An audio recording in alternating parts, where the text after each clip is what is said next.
Hi there, I'm Brad Fiddler with the National House of Prayer, coming to you today from Niagara Falls. And I just want to share a brief encouragement with you. Paul spoke very highly about leading a quiet and godly life. And, it's summertime, feels like things are a little bit slower, maybe a little quieter. But I just want to encourage you with this. These days matter. Even the quiet and slow days. And oftentimes we can think ministers and pastors with big ministries, big platforms, podcasters, YouTubers, those are the ones doing the work of the kingdom. No, Paul spoke highly about leading a quiet and godly life. And in 1 Timothy 2, verses 1 to 4, it's a passage we often quote.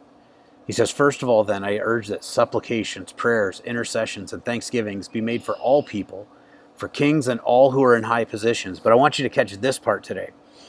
"That we may lead a peaceful and quiet life, godly and dignified in every way.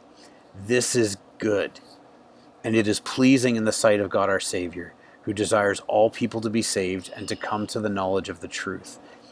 Paul spoke highly about leading a quiet and peaceful life, godly and dignified in every way, saying that kind of life is pleasing in the sight of God our Savior.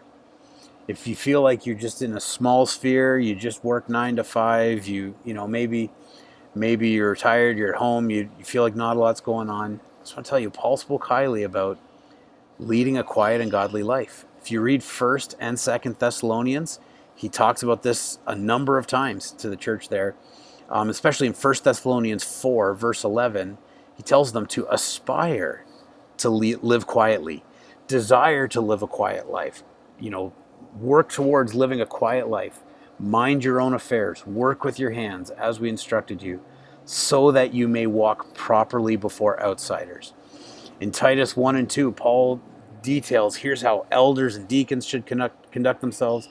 Here's how men and women, young and old, should conduct yourselves. And he says this, our good works adorn the gospel of Christ in our lives. And so if you feel like, maybe it's summer, it's slow, maybe you're in ministry and there's not a lot going on, not a lot of programs, not a lot of outreach happening, guess what? There's value in leading a quiet and godly life and adorning the message of the gospel in our lives with our faithful, persevering life in God. And we can close with Jesus' words from Matthew 5. "You are the light of the world. A city on a hill cannot be hidden. Nor do people light a lamp and put it under a basket, but on a stand, and it gives light to all in the house. In the same way, let your light shine before others, so that they may see your good works and give glory to your Father who is in heaven." So I just want to encourage you, aspire to live a quiet life, peaceful and godly and dignified in every way. It adorns the gospel in your life. It is an incredible witness to the people around you when you live a faithful, blameless, righteous life that matches the words we speak when we share the gospel. So live that quiet and godly life. This is Brad Fiddler with the National House of Prayer. We'll see you next time.